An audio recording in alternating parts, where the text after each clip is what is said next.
work. All right. Well, good morning. Oh, look at you guys following response like you're Lutheran.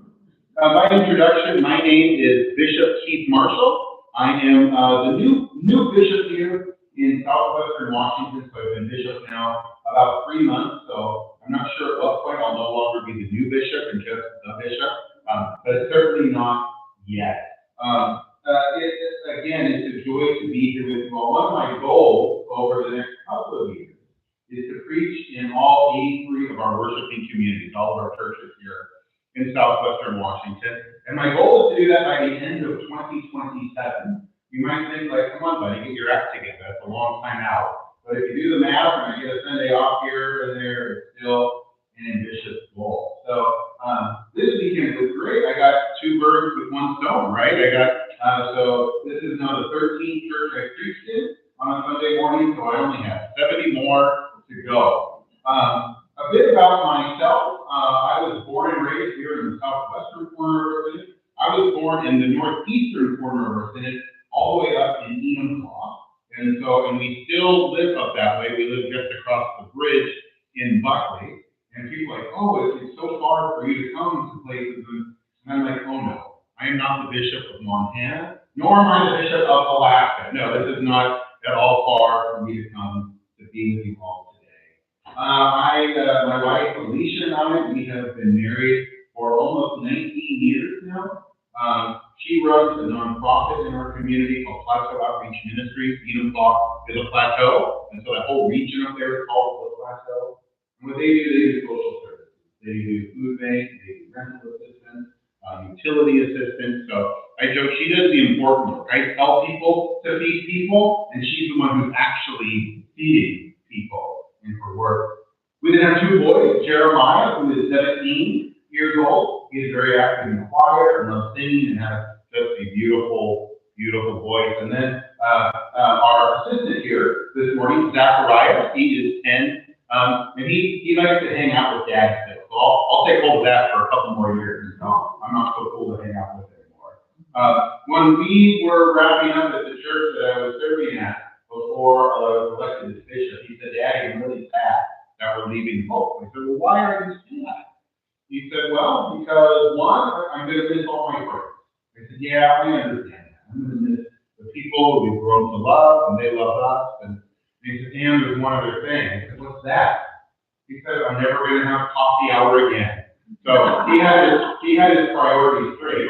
And so I told him, I said, now if you come with me when I go out to churches, often when the bishop shows up to churches, they'll put on like extra special coffee hour or potluck or something like that. And I half jokingly said, you could become the official Southwestern Washington Synod coffee hour feast center.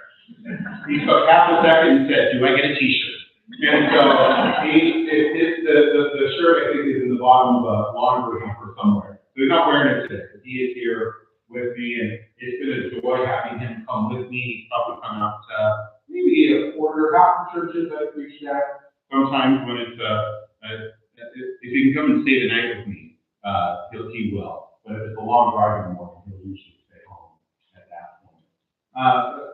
But it's been fun having him come with me, and each of our little treks have had a story. The story of this time is that it was the first time Zachariah was in a car when Dad got pulled over. We were coming through, we took the back way, kind of going up towards Aberdeen, and then turned at Montana to come down, and there's this little stretch that I didn't know was 40 miles an hour, but the police officer did. So all of a sudden the lights go on, and I said, oh, so he got out, and he said, do you know why I'm pulling you over? No, officer, I don't know why you're pulling me over. What are the big things I was saying? And he said, so where are you going? What you doing? I said, well, I'm driving down to Astoria. I'm going to be preaching in a couple churches in the morning. So they took my papers and everything and came back a few minutes later and handed it back. And I said, no, can you do something for me? He said, can you follow the speed limit? I said, yes. He said, I'm not going to give you a ticket. I don't want to get struck down. He pointed up to the air. And so I said, he said, no, let's slow down a little bit. He said, you're lucky. You're the only person I pulled over today who I didn't give a ticket to.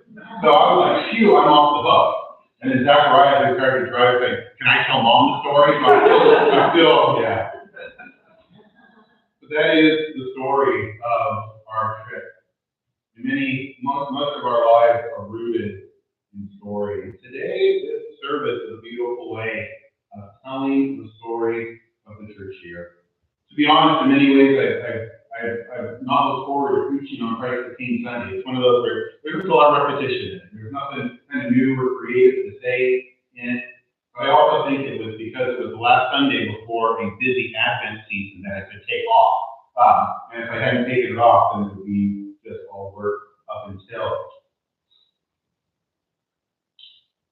But again, it is a creative way that draws us back into the church calendar. We pass it on an email, and I thought, what a creative and beautiful way to wrap up this year, and especially even to tell the story of Christ the King Sunday. It's about what is it, what role does Christ play in our life? This is King, this is Lord, this is one who's over us. And in doing so, we retell the stories that we've been immersed in throughout the years. Again, as I said, stories are powerful. And the stories shape us in our lives. If you've been to a memorial service, what do people get to share? They get to share stories about the person's life. Remember that time? I can't believe they did. Some of those stories make us cry. Some of them make us laugh. But in doing so, we're retelling just not the story of the person's life, but we are sharing the person with those who are gathered.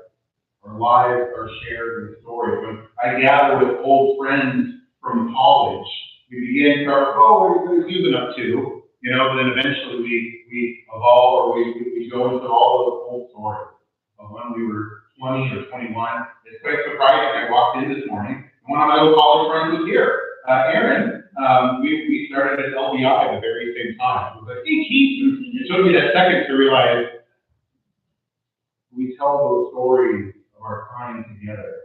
Stories shape our lives. And that is the very same in this story that we are retelling here today. It's a story that we have been immersed in just not this year, but as the church, year after year after year. It is the story of Jesus' life, death, and resurrection. And we tell it over and over and over again. We repeat it every year. We come to we retell the story of Advent and Christmas and Epiphany and Lent and Holy Week and Easter, and then on into Pentecost. We do it year after year after year. And why do we do that? For a number of reasons. One, at least I am. Maybe I'm the only one who is forgetful and still is a sinner.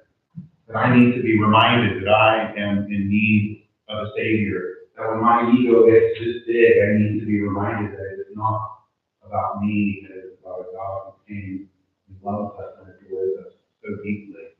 That we need to be rooted into the story over and over and over again. Or when our world seems so difficult, to be reminded that there is a God who has had a plan from the beginning all the way to now, who is in charge.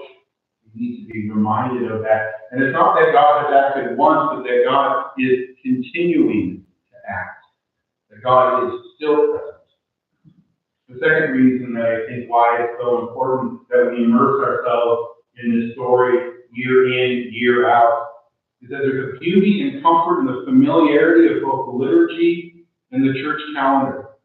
We can look to moments in which draw us back year after year after year. Many of us probably have favorite worship services throughout the year, a service in which you look forward to every year. Does anybody have a service that you look forward to? Go ahead and say it.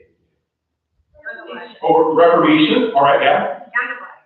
What? Christmas candlelight. The candlelight, yeah. Easter, yeah. Anyone else? My favorite is Good Friday. I adore the Good Friday service.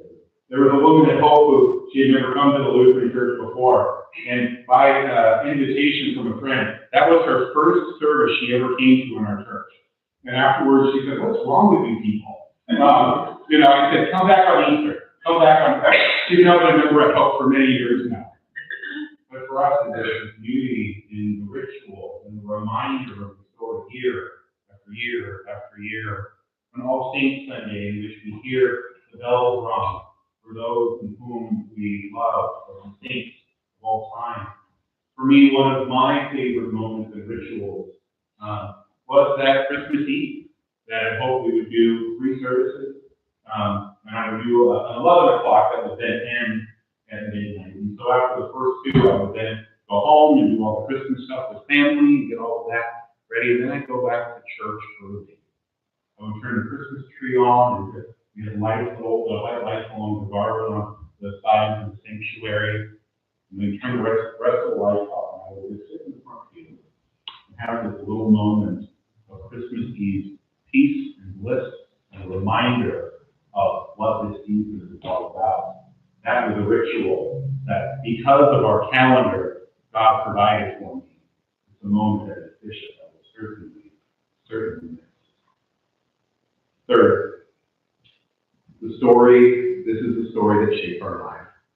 As a people of faith, as people of God, our lives are rooted in the life, death, and resurrection of Jesus Christ. As a church, it's what we immerse ourselves in year after year after year.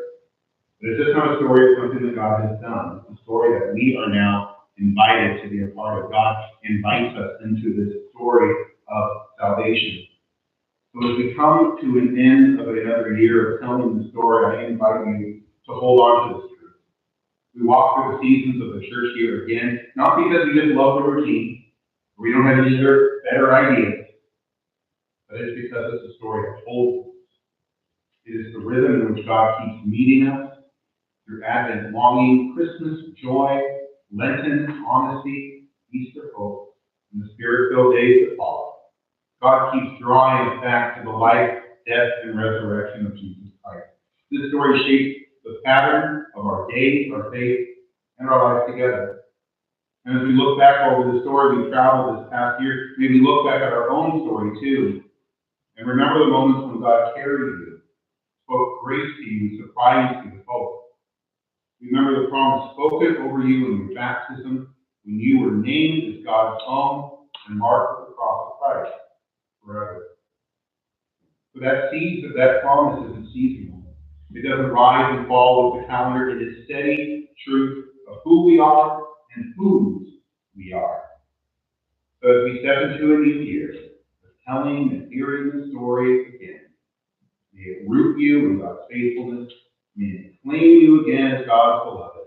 And may it send you into the days ahead, trusting that God, who has been faithful through everything, will continue to be faithful. Thanks be to God. Amen. I invite you to stand and sing in 338. Yes. Easter prophecy. You sing all 3 verses.